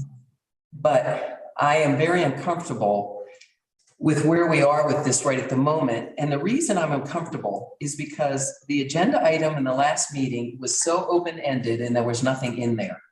And I want us to not have these open-ended agenda items, because had it been written out there why we had an agenda item number 13, this might not even been necessary. Because I had no idea what prompted that and what the content was going to be. So could we make sure our agendas are well described, what we are talking about, so we don't have this kind of conversation that I'm having right now?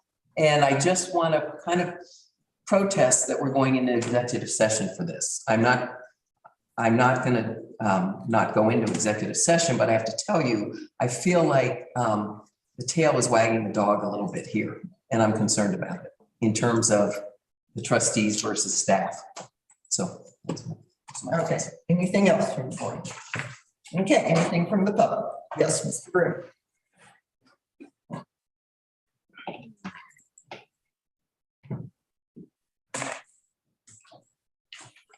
Yeah, I would like to know exactly what is going on here, because the statement is that it's to review for a discussion about the water ordinance. And then I have an email from Mary that is beginning a larger discussion about zoning and who knows what all. And I don't understand why you're going into executive session, because you can't have a conference in the executive session. The conference clause in the open meetings law says conferences with the attorney for purposes of receiving legal advice on specific legal questions. And then the law says the mere presence or participation of an attorney at an executive session is not sufficient to satisfy this requirement. In other words, you're welcome to get advice on a specific question from your attorney, but when it then becomes a discussion amongst the board, you have just stepped outside the intent of the law. That section of law says it is the intent that public business be done in public. And so I'm asking you to not go one iota beyond specific legal questions from your attorney. And then you come back out here and talk about it. Okay? Because otherwise, I think it's a betrayal. Because this is stuff of important public import. I mean, it really is. So that's my comment. Thank you. All right, thank you, Mr. Brew. Anything else? Yes, Mr. Markle. Regarding the water moratorium in general, there are exactly two possibilities. Either there is enough water to service all of the currently sold taps, or there's not. Please keep that in mind as you try and find ways around this law, because I assume that's what you're trying to do. Thank you. Thank you. All right, anything else? All right, all in favor of going into executive session? Aye. Opposed? Nay. All right, that motion passes. We are now in executive session. Do a bathroom break before we. Oh, yeah, please take a bathroom, do a break, take a minute to walk around. It'll take us a minute to get back there anyway. Jack, I'll send you a link for a separate Zoom for executive session in just a minute. Did you hear that, Jeff? I did not. What was that? I'll send you the link for the Zoom for executive session in just a minute. Perfect. Thank you. When we go into executive session, you cannot write anything down. I have this. That's what you said. Yeah, but you can't write it.